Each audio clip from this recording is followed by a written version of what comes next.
कृष्णा। जगत गुरु श्रीला प्रभुपाद की जय। अनंत कोटि वैष्णवों की जय। कर्म योग में है और आज के श्लोक को आरंभ करने से पहले हम ये जान लेते हैं कि भगवान ने कर्म योग के विषय में क्यों बताया। तो भगवान ने कर्म योग के विषय में इसलिए बोला क्योंकि अर्जुन ने भगवान से कहा था, न योत्स्य इति गोविंदम, अर्थात हे गोविंद, मैं युद्ध नहीं करूंगा। जब भगवान ने अर्जुन की इस दशा को देखा कि वह पूर्ण रूप से अपने कर्तव्य से विमुख हो रहा है और यदि कोई श्रेष्ठ व्यक्ति अपने कर्तव्य का पालन नहीं करता है तो पूरा समाज उसके आचरण से प्रभावित हो जाता है। अर्जुन का युद्ध ना करना अकर्म है, तो भला कृष्ण अर्जुन को अकर्म कैसे करने देते। इसलिए भगवान ने कर्म योग को विस्तार से समझाया। भगवान ने सकाम कर्म करने को कहा क्योंकि अकर्म करने से तो कहीं अच्छा है सकाम कर्म। फिर भगवान ने निष्काम कर्म के विषय में बताया क्योंकि अर्जुन को तो इस भौतिक संसार की किसी भी वस्तु को प्राप्त करने की कोई भी इच्छा नहीं थी। आइए अब समझते हैं कि अकर्म, सकाम कर्म और निष्काम कर्म किसे कहते हैं।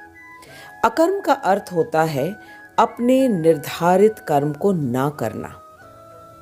सकाम कर्म का अर्थ है कर्म फल की इच्छा से किया गया कर्म, जिसके लिए वेदों में देवताओं के लिए यज्ञ करने का प्राविधान दिया गया है। और निष्काम कर्म वो होता है जिसमें कर्म फल की कोई भी कामना नहीं होती है तथा समस्त कार्यों को एकमात्र कर्तव्य समझ के किया जाता है। तो ये हुआ अकर्म, सकाम कर्म तथा निष्काम कर्म। और इस प्रकार से कार्य करने से, निष्काम कर्म करने से व्यक्ति धीरे धीरे अपने हृदय को शुद्ध कर लेता है और व्यक्ति भगवत भक्ति अर्थात श्री कृष्ण के चरणों में प्रीति उसको प्राप्त हो जाती है। तो ये बिल्कुल स्पष्ट हो गया कि भगवान क्रमिक तरीके से अर्जुन को समझा रहे हैं। वह तो वास्तव में हम बद्ध जीवों के लिए है। अर्जुन को समझाना तो एकमात्र बहाना है।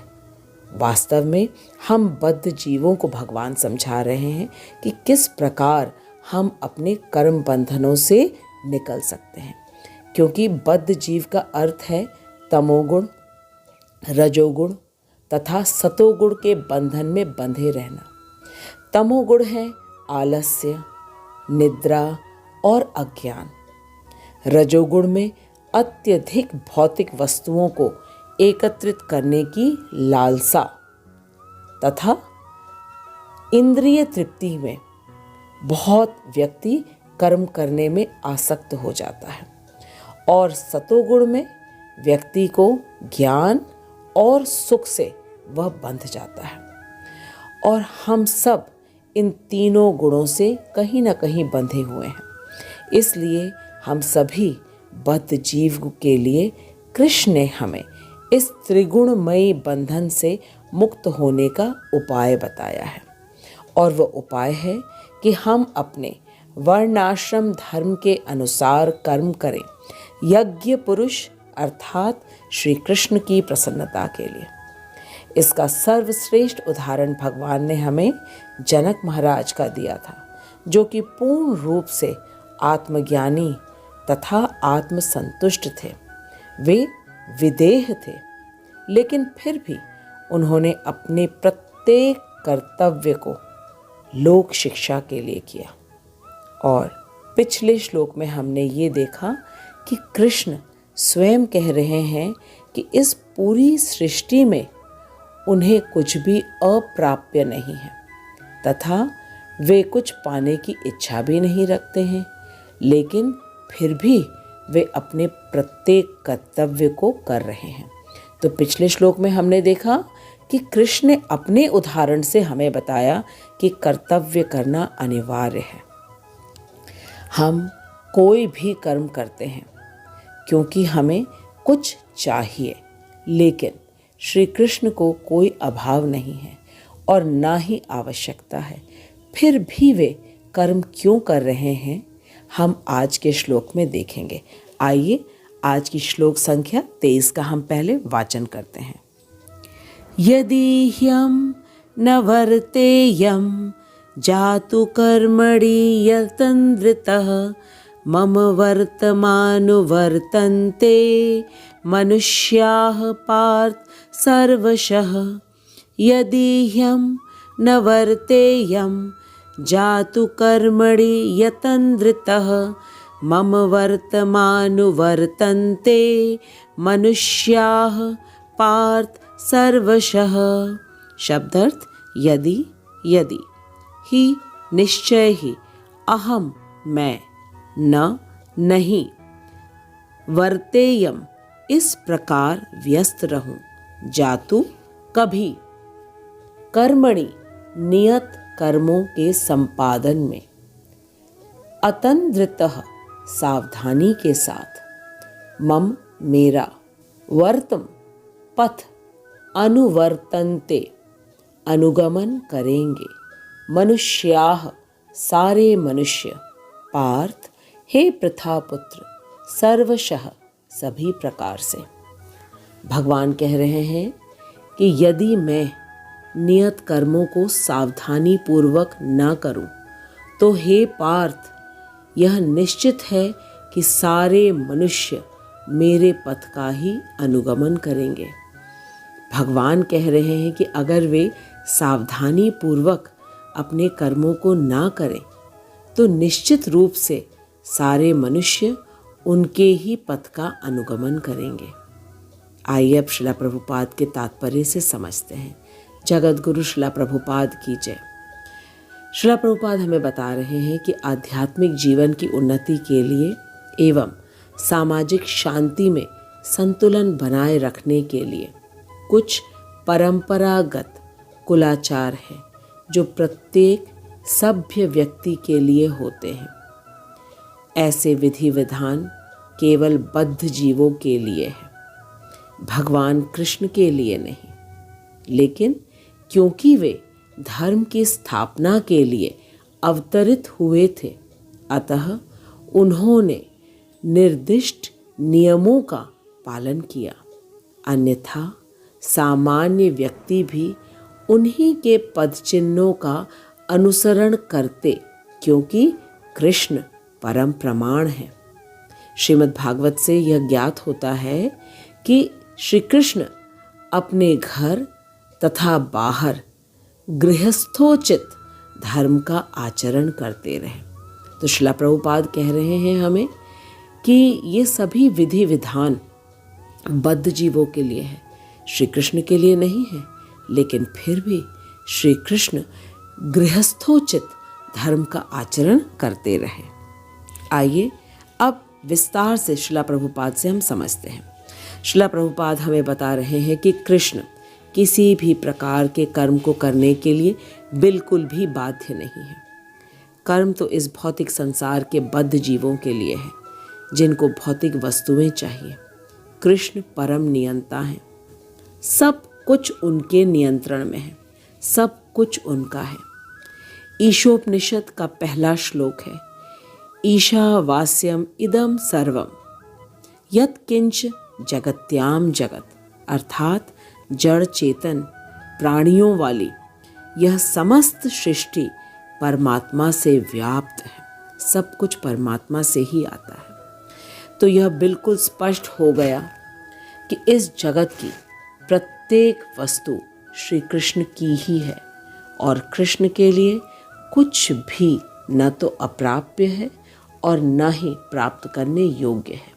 फिर भी कृष्ण कह रहे हैं, यदि ह्यम न वर्तेयम जातु कर्मणि यतन्द्रितः, कि यदि मैं अपने नियत कर्मों को सावधानी पूर्वक न करूं तो मम वर्तमानु वर्तन्ते मनुष्याः पार्थ सर्वशः। हे पार्थ, यह निश्चित है कि सारे मनुष्य मेरे पथ का ही अनुगमन करेंगे।